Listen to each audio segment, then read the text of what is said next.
Necesitamos que la iglesia de Jesucristo crezca en santidad, porque probablemente estemos viviendo el último avivamiento ahora.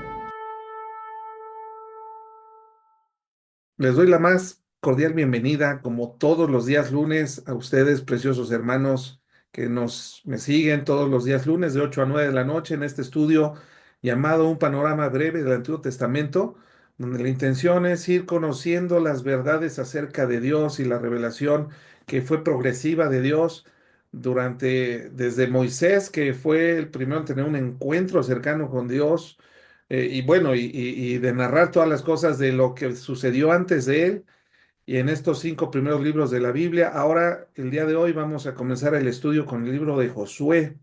Y para emocionarlos un poquito a todos y se queden hasta el final del estudio, les quiero mencionar que el libro de Josué, haciendo una analogía con el Nuevo Testamento, es como similar al libro de los Hechos de los Apóstoles. Es un libro narrativo donde se muestra que Dios no ha terminado, ya los liberó a la nación de Egipto, que para nosotros es nuestra antigua vida antes de llegar a Cristo, ¿verdad? Donde vivíamos bajo el pecado, la esclavitud del pecado. Bueno, la nación de Israel estuvo bajo esclavitud en Egipto, y Dios con gran poder lo sacó de Egipto. Pasaron por el desierto por su misma necedad y su falta de fe. Pasó una generación, tuvo que morir la primera generación en el desierto, abatida, antes de poder entrar a la tierra prometida. Esto es parte del mismo plan. Algunos teólogos dicen que Josué debería de considerarse como parte del Pentateuco, debería ser Hexateuco. Algunos teólogos afirman, porque es parte del plan de Dios, no solamente liberar a su pueblo, sino plantarlos y sembrarlos en una tierra prometida, que si hacemos el equivalente a nosotros en el nuevo pacto, es equivalente a nosotros entrar al reino celestial, al reino de Dios. Entonces, el libro de Josué nos empieza a narrar la historia de cómo la nación de Israel toma posesión de las promesas de Dios, de la tierra prometida, y cómo la misión de Josué era precisamente conquistar el territorio y repartirlo entre las 12 tribus de Israel, porque las 12 tribus de Israel eran la nación elegida por Dios, pero, pero Dios es un Dios de misericordia y que guarda su pacto, y él iba a cumplir la promesa que le había hecho a Abraham en Génesis 12, los primeros 3 capítulos, que les daría una tierra y sería de bendición para que todas las familias de la tierra fueran benditas en él. Entonces, Dios es un Dios de pacto, es un Dios eterno, es un Dios que no envejece, que no se arrepiente, que no cambia de opinión, que no se le ocurren nuevas cosas, porque Él todo lo tiene planeado y lo está ejecutando. Así que dicho lo anterior, vamos a empezar con la presentación que les tengo para ir mostrando, ir avanzando un poquito acerca del paralelismo que hay de Josué a la luz de cómo lo podemos entender nosotros como cristianos y qué utilidad podemos nosotros llegar a encontrar, qué enseñanzas podemos llegar a encontrar en este maravilloso libro de Josué. Lo primero que vamos a hacer, como siempre, es ponernos en el contexto histórico. Este es un libro, como lo digo, histórico.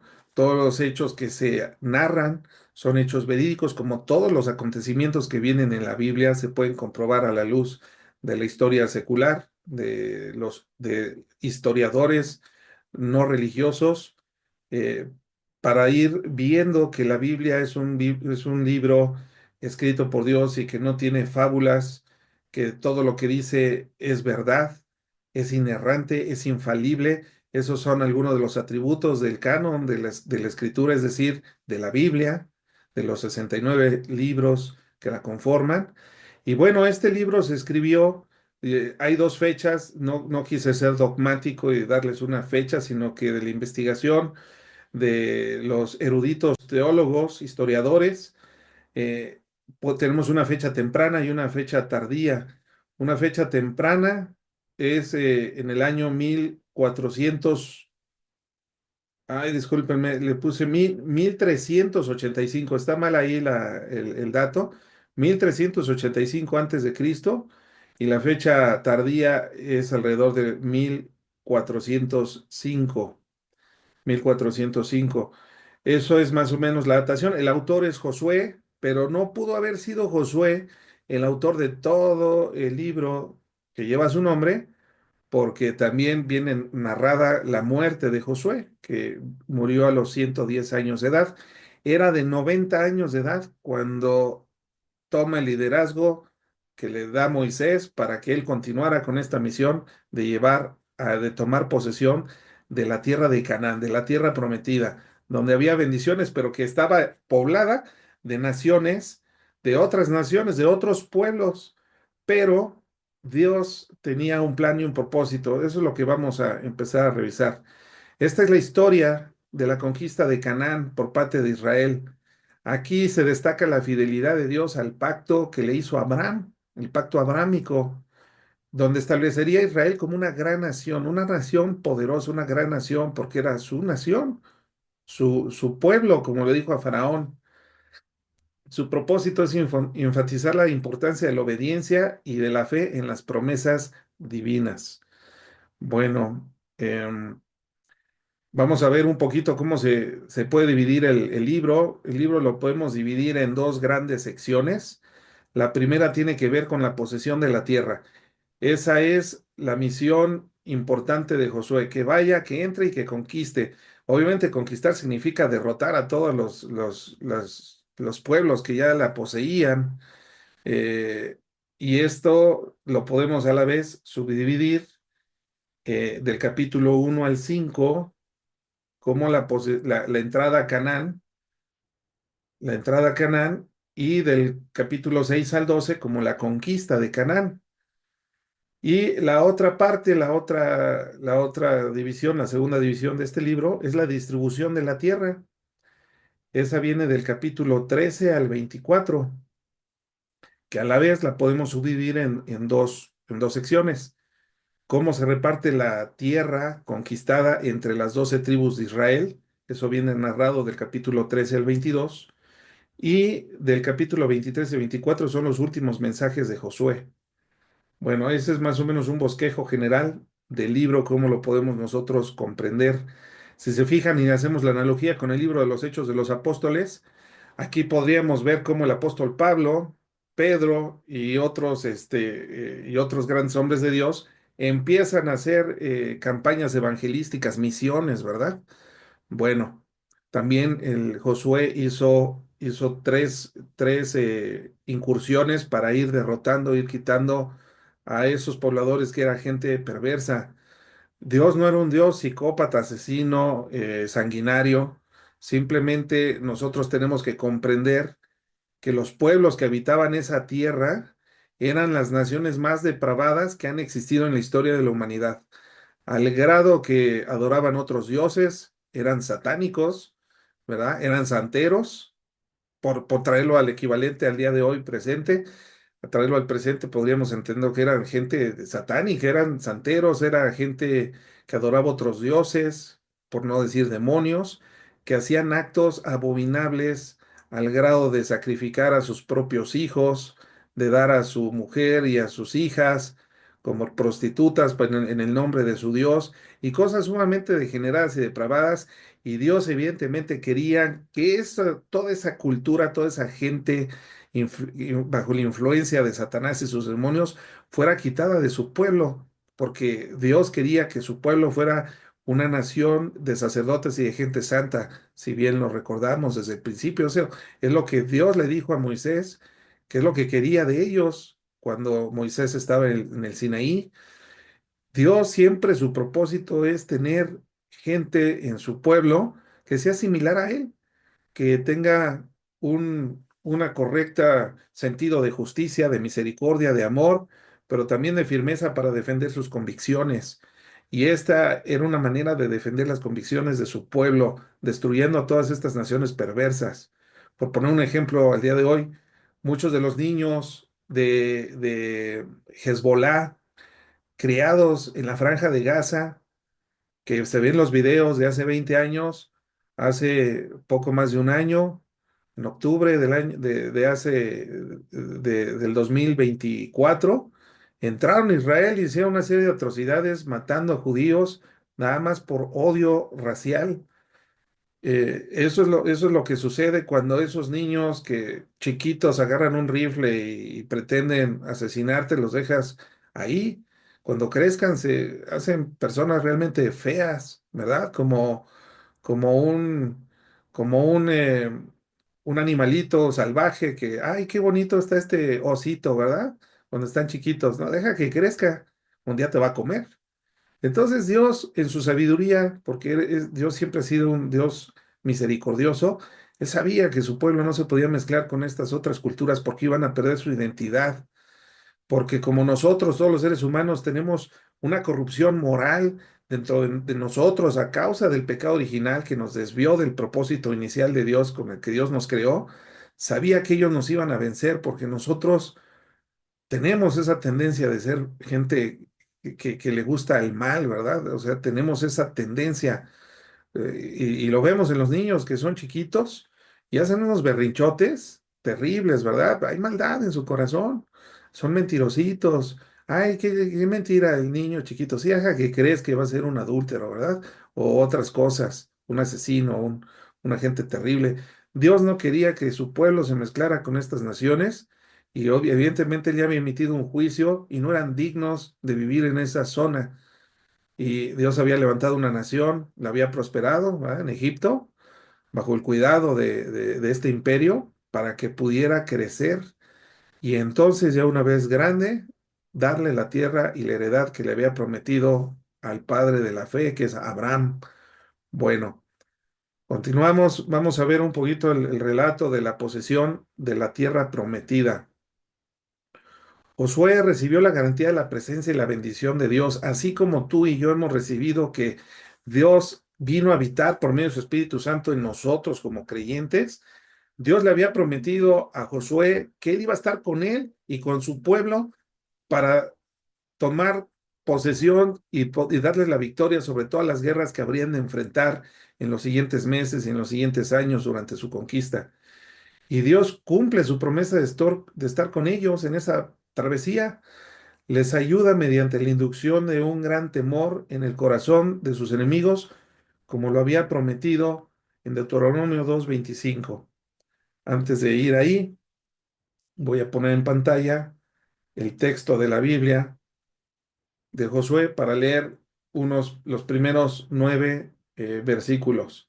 Dice así el libro de Josué. Aconteció que después de la muerte de Moisés, siervo de Jehová, que Jehová habló a Josué, hijo de Nun, servidor de Moisés, diciendo, mi siervo Moisés ha muerto. Ahora pues levántate y pasa este Jordán, tú y todo este pueblo a la tierra que yo les doy a los hijos de Israel.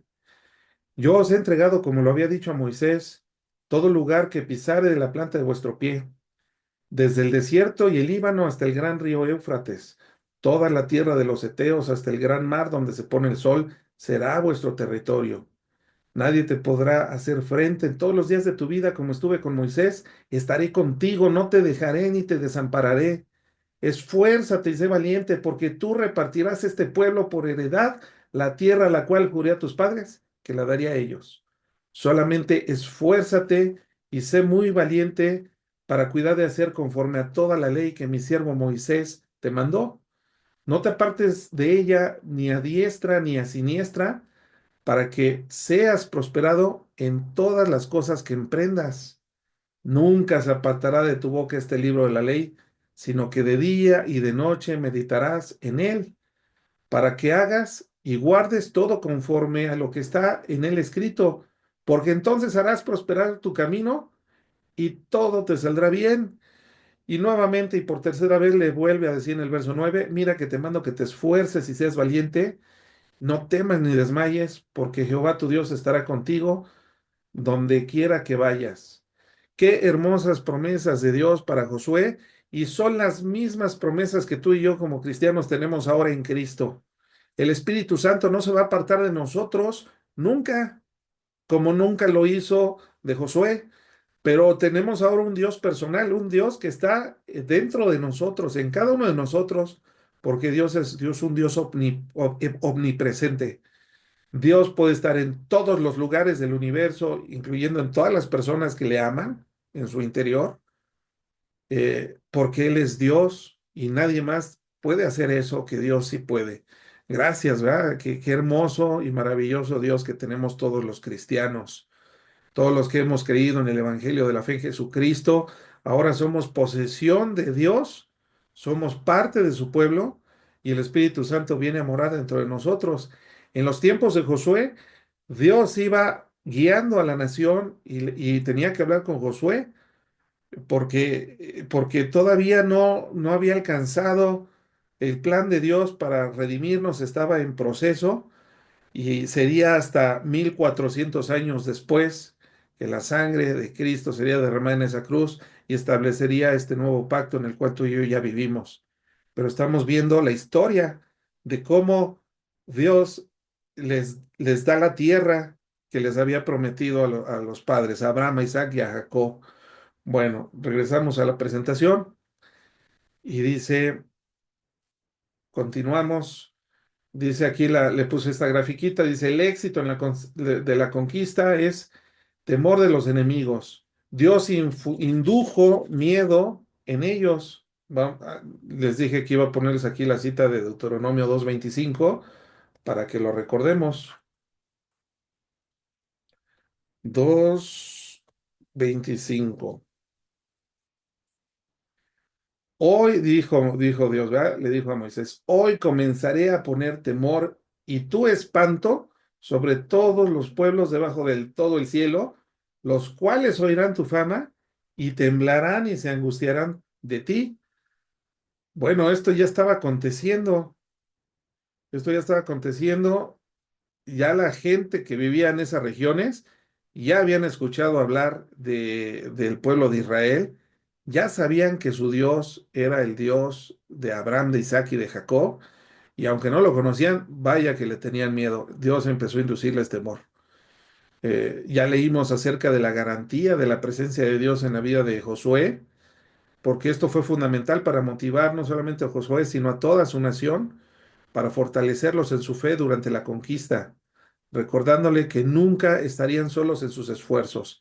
Y así como ellos, tú y yo debemos de estar decididos a poner todo lo que nosotros tenemos de nosotros mismos, ¿verdad? Toda nuestra fuerza, todo lo que tenemos en nuestro interior, pero Dios va a suplir todo lo que nos haga falta para terminar de hacer las cosas como Él nos pide que las hagamos. Él ha prometido que donde se terminan nuestras fuerzas, comienzan las de Él, para que nosotros podamos traerle gloria a través de una vida santa, de una familia bonita, a través de todo lo que hagamos, darle gloria a Él, porque de eso se trata nuestra existencia, de que le demos gloria a Él, a nuestro Creador, a nuestro Señor, a nuestro Dios Todopoderoso. Bueno, vemos entonces aquí una historia dentro del libro de Josué que es de Rab, una prostituta. ¿Ah? Y nosotros vemos que la salvación de Rab es una ilustración hermosísima de la gracia de Dios.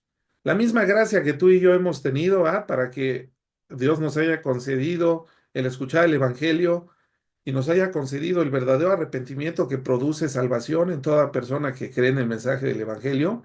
Bueno, esta mujer a pesar de ser una mujer pecadora y además de las pecadoras de las más pecadoras, porque así eran consideradas las prostitutas, de la parte más baja de la sociedad, por abajo de cualquier otro delincuente o persona fea, bueno, esta mujer halló gracia delante de Dios. Tan es así que este personaje de Rab eh, está dentro del linaje de Jesús. Es parte de sus antepasados, de su línea sanguínea Rab. Lo dice Mateo, capítulo 1, versos del 4 al 6. No lo voy a leer, pero sí voy a leer una historia que viene acerca de ella aquí en Josué, capítulo 2, versos del 1 al 7. Lo voy a poner en su pantalla.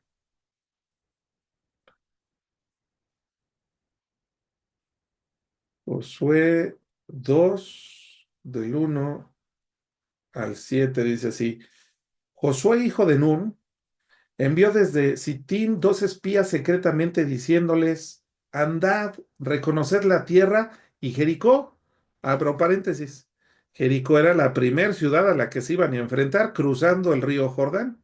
Ahorita les voy a poner un mapa para que nos vayamos ubicando geográficamente dónde se está desarrollando esta historia. Continúa la lectura y dice, y ellos fueron y entraron en casa de una ramera que se llamaba Ra y posaron allí.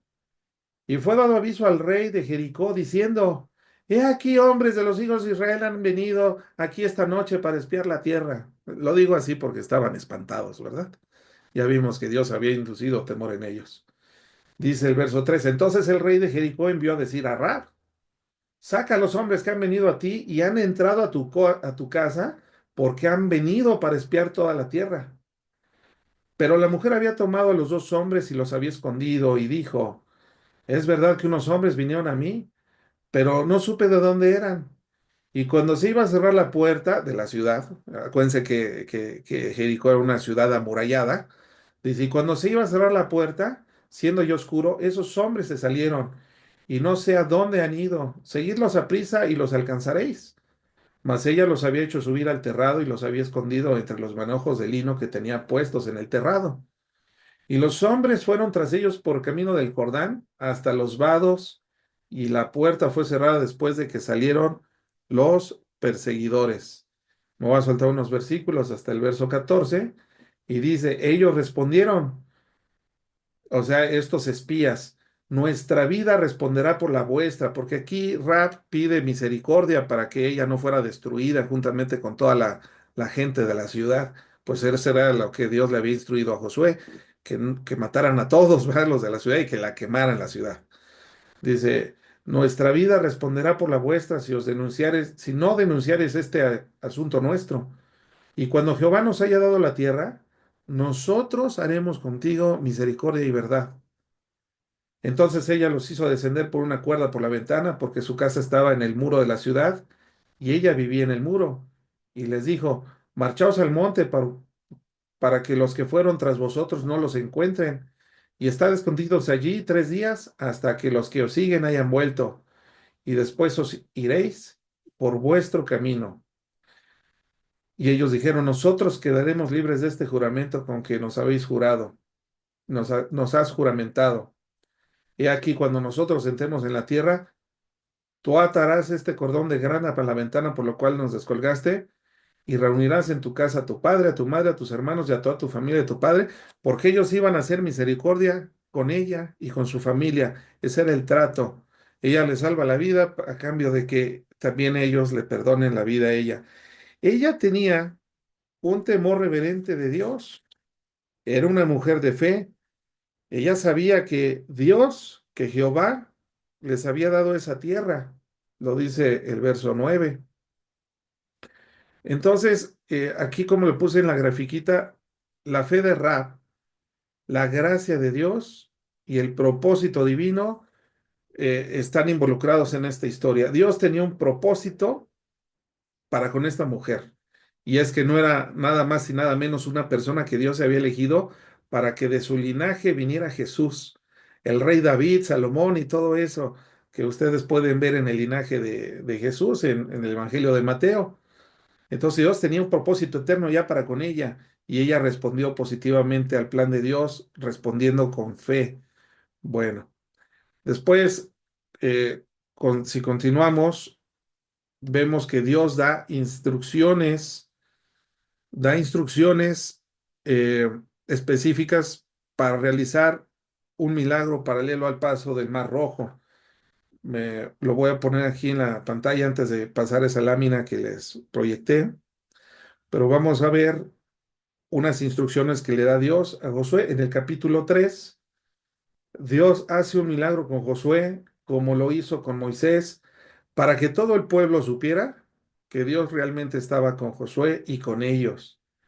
Dice que, ¿qué es lo que sucedió? Bueno, que el mar, el río Jordán, se detuvo para que pudieran cruzarlo en seco, como el mar se abrió cuando iban huyendo de Egipto hacia la península del Sinaí.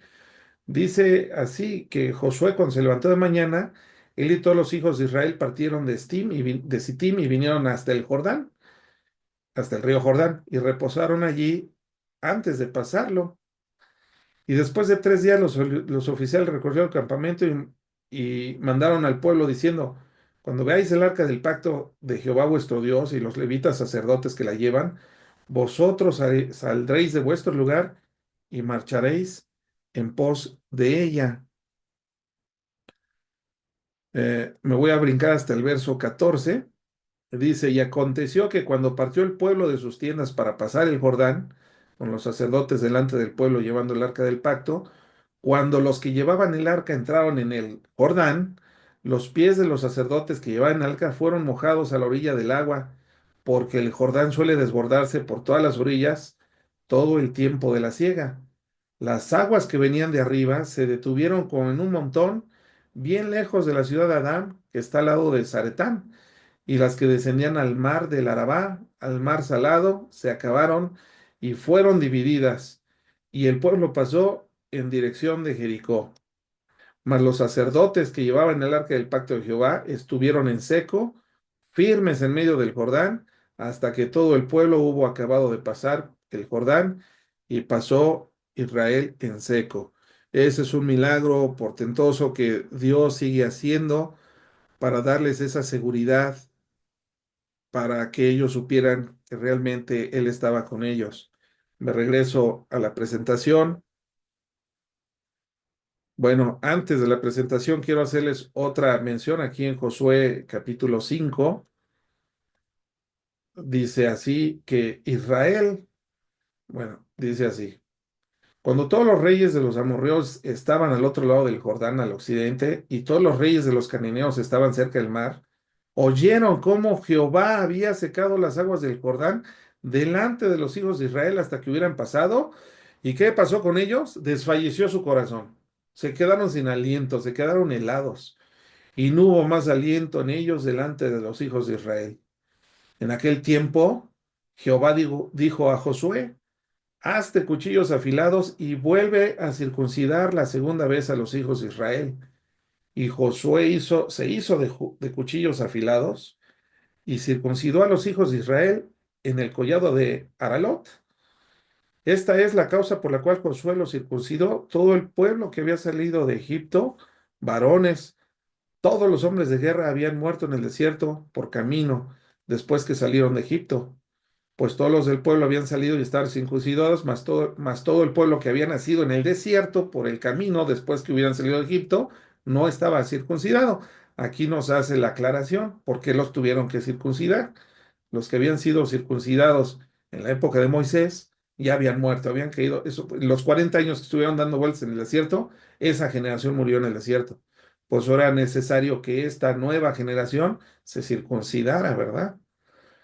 Bueno, entonces, si continuamos la lectura en el verso 13, dice, estando Josué cerca de Jericó, alzó sus ojos y vio un varón que estaba delante de él, el cual tenía una espada desenvainada en su mano. Y Josué yendo hacia él le dijo, ¿eres de los nuestros o de nuestros enemigos? Josué era un hombre valiente, ¿verdad? Aunque estaba armado, él se acercó y pues, lo cuestionó, ¿quién eres, no?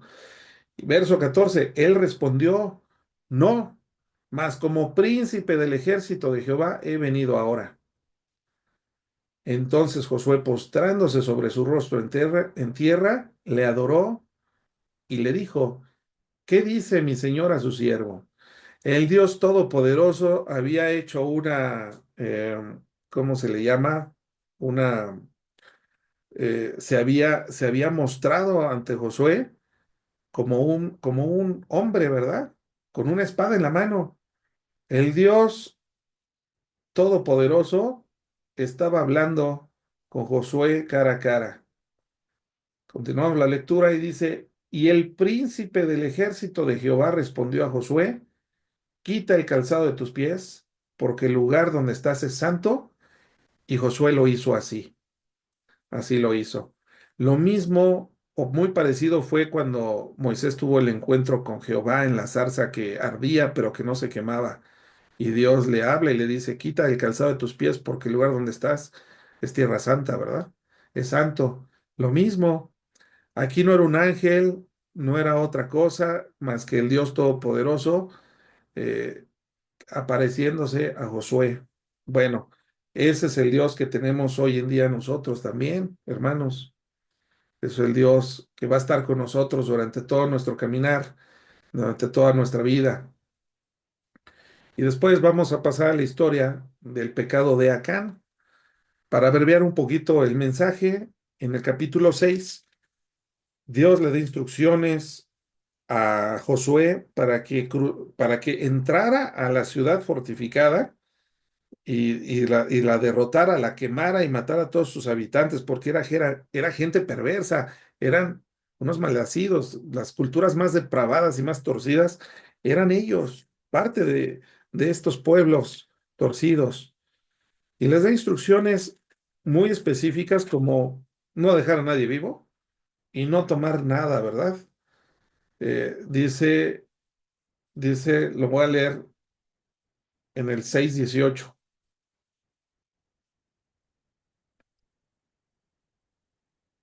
Dice, pero vosotros guardaos del anatema, está dando instrucciones, ¿verdad? Bueno, primero dice que le perdonen la vida a Rab.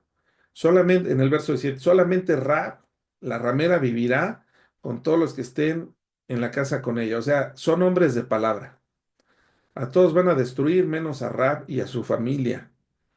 Pero vosotros, guardaos del anatema, ni toquéis ni toméis alguna cosa del anatema, no sea que hagáis anatema el campamento de Israel y lo turbéis. En guerra espiritual, mis hermanos, anatema es cualquier objeto que ha sido objeto de maldición. Puede ser cualquier cosa, una bicicleta, una posesión, por ejemplo, una bicicleta. Fue robada, pero eh, la compraste a mitad de precio, a una fracción de su precio, pero es robada, ¿verdad? Este, pero lo que no sabes es si ese objeto viene bajo una maldición. A lo mejor el dueño fue asesinado para quitarle la bicicleta y tú vas y la compras. Bueno, eso es un anatema que podemos nosotros meter, por ejemplo, a nuestras casas. Bueno, acá eh, eh, pasa lo mismo. Toma del anatema, Acán toma del anatema por codicia. Y en en el capítulo 7 verso 1 dice, pero los hijos de Israel cometieron una prevaricación en cuanto al anatema, porque Acán, hijo de Carmi, hijo de Sabdi, hijo de Sera, de la tribu de Judá, tomó del anatema y la ira de Jehová se encendió contra los hijos de Israel. Se equivocó acá por codicia y tomó de eso. Vamos a ver lo que dice el verso 20, para ir abreviando. Ustedes lo pueden leer, si no es que ya lo leyeron. Dice el verso 20, y Acán respondió a Josué cuando lo confrontan, porque de Dios no nos podemos esconder, ¿eh? Nos podemos esconder de todo el mundo, pero Dios nos va a exhibir. Y aquí más rápido que temprano, Josué identificó que el problema que había venido sobre de ellos fue provocado por Acán. Dice, y Acán respondió a Josué diciendo, verdaderamente yo he pecado contra Jehová, el Dios de Israel, y así he hecho. Pues vi entre los despojos un manto babilónico muy bueno y 200 siclos de plata y un lingote de oro de peso de 50 siclos, lo cual codicié y tomé. Y aquí que está escondido bajo tierra en medio de mi tienda y el dinero debajo de ello. Entonces aquí lo confrontan a Acán y sufre una pena capital, ¿verdad? Eh, Josué le reclama, ¿por qué nos has turbado? Túrbete Jehová en este día. Y los israelitas lo apedrearon y los quemaron después de apedrearlos. ¿A quiénes? A Can, a su esposa, a sus hijos, a sus animales y todo cuanto tenía fue desechado, fue sacado del pueblo de Israel, porque con esas personas no pueden ser parte del pueblo de Dios. Este perverso sufrió una pena capital por haber engañado, por haber codiciado y haber caído en pecado.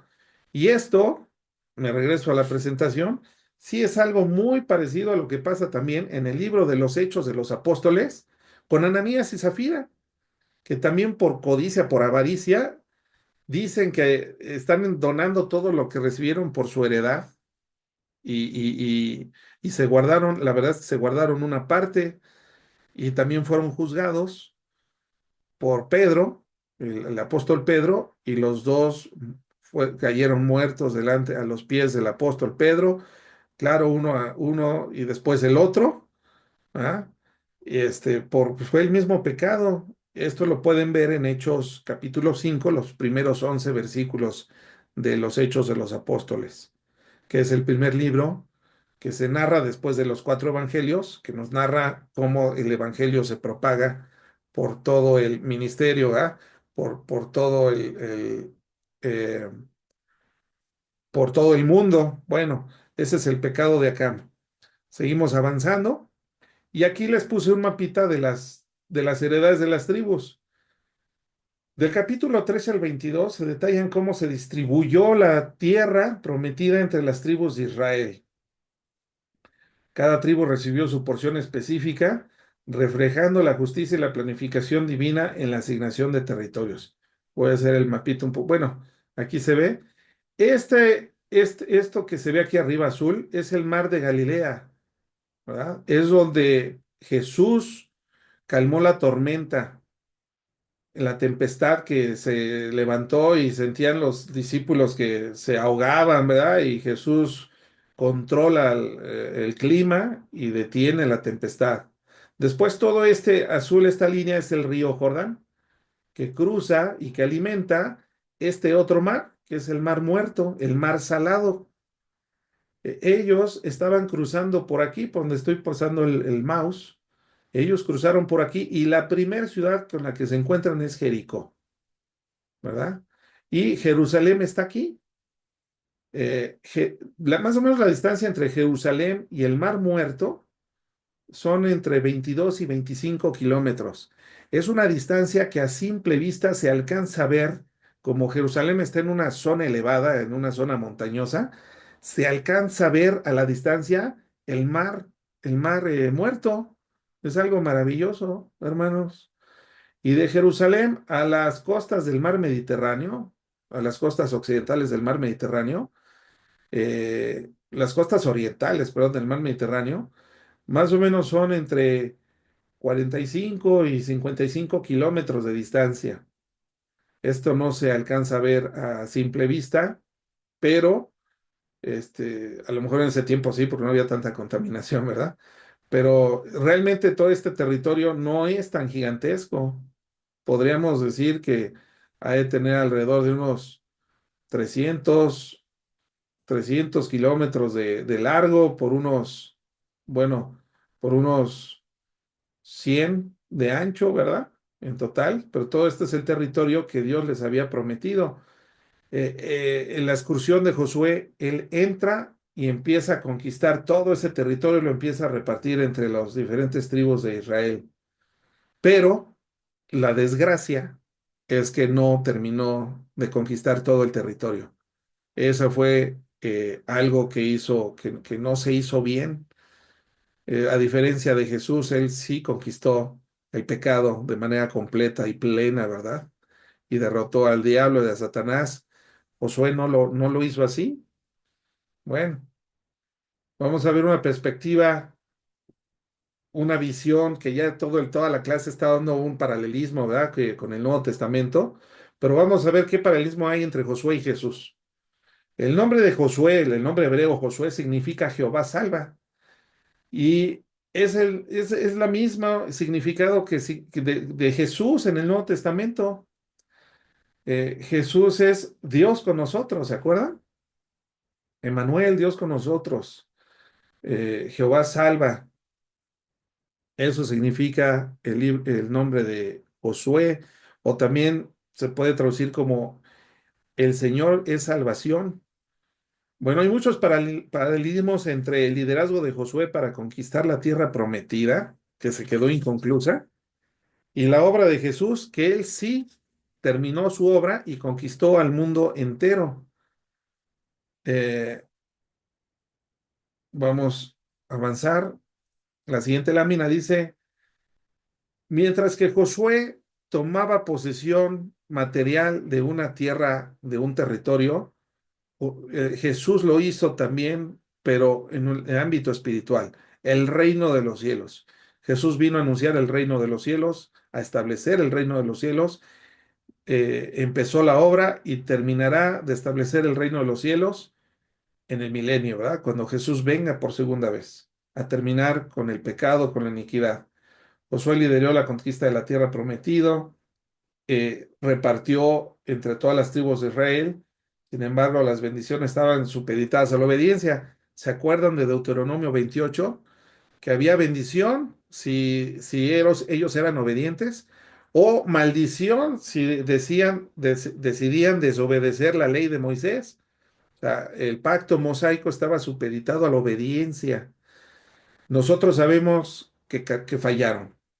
Al final, la nación de Israel se divide y es exiliada. El reino del norte cae bajo el exilio de los asirios, mientras que el reino del sur es exiliado años más tarde por el imperio babilónico. Y ahí es donde se desarrolla la historia que vamos a ir revisando más adelante en los siguientes estudios, ¿va? Porque vamos a ir avanzando cada libro del Antiguo Testamento. Entonces, con el tiempo llegó la maldición a causa de la desobediencia y fueron quitados. Sin embargo, ahora nosotros en Cristo tenemos promesas hermosas. Nosotros ya no estamos más bajo la maldición del pecado, pues una vez que hemos sido regenerados por el poder regenerador del Espíritu Santo en nosotros, ahora nosotros como hijos de Dios ya no podemos ya no podemos perder esa bendición, ¿verdad? Dice el apóstol Pedro en 1 Pedro 1:3 al 5: bendito el Dios y Padre de nuestro Señor Jesucristo, que según su grande misericordia nos hizo renacer para una esperanza viva por la resurrección de Jesucristo de los muertos, para una herencia incorruptible, incontaminada e inmarcesible, reservada en los cielos para nosotros.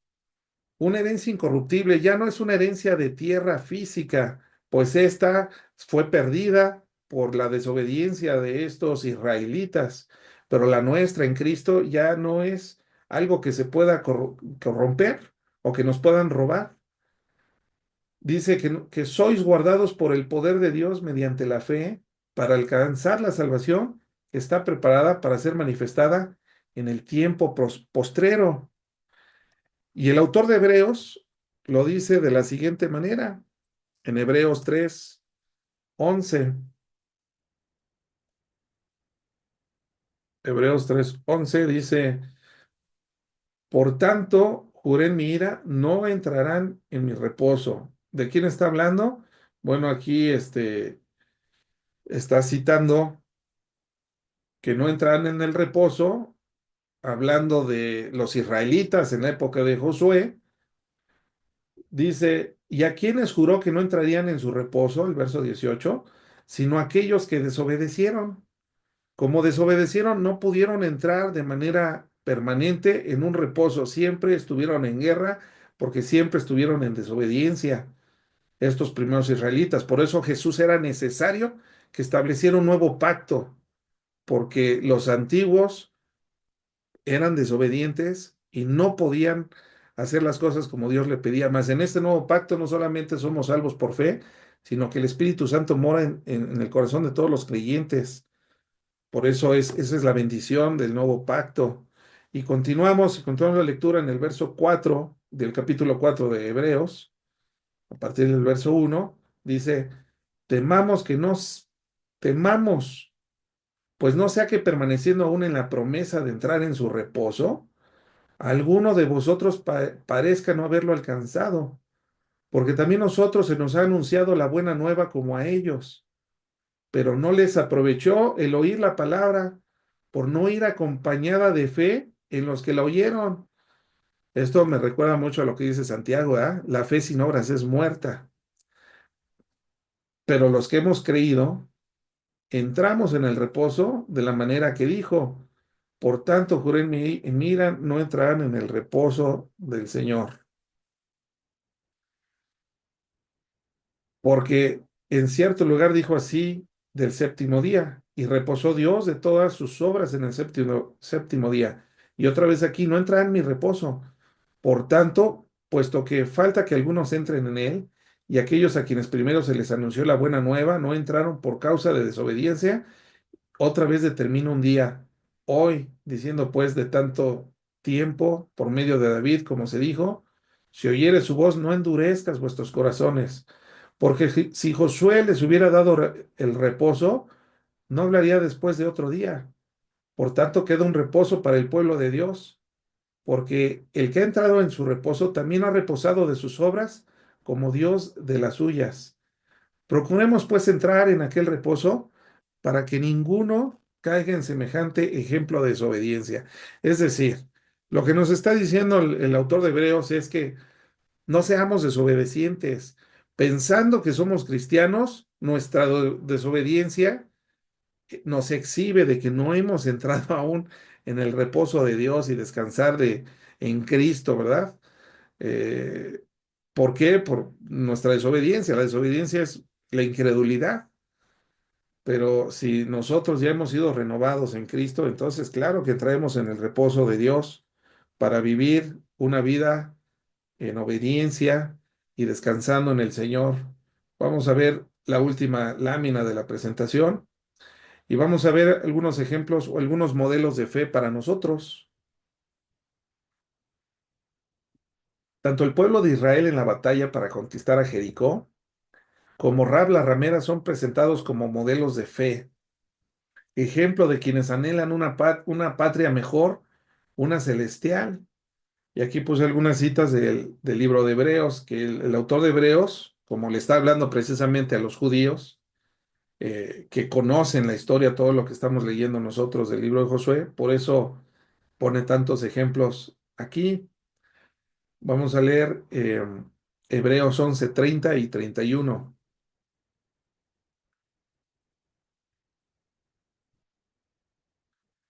Por la fe cayeron los muros de Jericó después de rodearlos por 7 días. Es decir, la gente que entró a poseer esta tierra, esta generación de israelitas, vaya que eran personas que tenían fe. Se pusieron a dar 7 vueltas, ¿verdad? A la ciudad porque no podían entrar a causa de sus muros tan altos. Entonces Dios les da instrucciones que le den vueltas a la tierra y los muros caen, ¿verdad? Y luego dice el autor de Hebreos, por la fe, Rab la ramera no pereció juntamente con los desobedientes, habiendo recibido a los espías en paz. El autor de Hebreos nos está haciendo una interpretación de la historia de Rab, por eso sabemos que Rab, a pesar de que mintió, para decir que ya había, que no estaban los espías israelitas con ella, le mintió a su rey, pero fue por fe en el Dios de los israelitas. Eh, y vemos, si nos regresamos un poquito aquí en el mismo libro de Hebreos, al verso 14 y 16, dice, porque los que esto dicen claramente dan a entender que buscan una patria, pues si hubiesen pensado en aquella donde salieron, ciertamente tenían tiempo de volver, pero anhelaban una mejor, esto es, una celestial, por lo cual Dios no se avergüenza de llamarse Dios de ellos, pues les ha preparado una ciudad. Dios tiene mejores planes para nosotros que los que nosotros podemos concebir para nosotros mismos. Yo sé que aquí en el estudio hay gente joven que tiene muchos planes y cuando sea grande y cuando pase esto voy a tener una casa así y voy a hacer una casa allá y va a ser muy grande, etcétera. Mira, cualquier plan que nosotros podemos llegar a tener no son mejores que los planes que Dios tiene y va a ejecutar porque Él es Dios y lo puede hacer para nosotros. Dice Apocalipsis 21 versos, los primeros dos versículos, dice que Juan el apóstol, ya en su vejez, cuando le tiene esta revelación de los últimos tiempos, dice, vi un cielo nuevo y una tierra nueva, porque el primer cielo y la primera tierra pasaron y el mar ya no existía más. Y yo, Juan, vi la santa ciudad, la nueva Jerusalén, descender del cielo de Dios, dispuesta como una esposa ataviada para su marido. El Señor nos ha preparado una ciudad hermosa, una ciudad eterna, Y nos ha dado todo esto, todas estas historias las ha documentado para que nosotros seamos personas de fe, para que ciertamente trabajemos y anhelemos para arrebatar las promesas de Dios que Dios tiene para nosotros, que son puras cosas de bendición. Todos los pensamientos de Dios, dice su palabra, son de bien y no de mal para nosotros. Pero cualquier plan que nosotros podamos tener para nosotros mismos, jamás vamos a superar los planes que son más maravillosos que Dios tiene para nosotros. Vale la pena seguir leyendo la Biblia, seguir estudiándola, aprender de estos grandes personajes, héroes y heroínas de la Biblia, porque eso produce en nosotros fe y nos quita el temor de decir, ciertamente la vida es muy corta y tengo que vivir de todo, tengo que comer de todo, tengo que fumarme de todo, tengo que acostarme con todas las personas que se dejen, porque la vida es corta. Miren, eso es muy triste y eso es muy vano. Si somos obedientes y creemos en las promesas de Dios, Dios tiene preparadas grandes y hermosas cosas que, ojo, no vio ni han subido en el corazón del hombre, las cosas que Dios tiene preparadas para los que le aman de verdad. Y nuestra vida es eterna. Y este cuerpo mortal que se enferma, que tiene colesterol, diabetes, azúcar y no sé cuántos achaques, será cambiado. Dios nos va a dar un nuevo cuerpo, un cuerpo glorificado, un cuerpo eterno, un cuerpo inmortal. Y viviremos en la presencia de Dios viéndolo cara a cara porque ya no tendremos más pecado. Esas son las promesas de Dios para nosotros. Vale la pena conocer a este Dios para enamorarnos de Él y vale la pena entregar nuestra vida a Cristo porque Él es el único que sin nosotros merecerlo nos amó primero y dio su vida por nosotros para que a través de la fe en Él podamos nosotros tener la plena certeza de una vida eterna.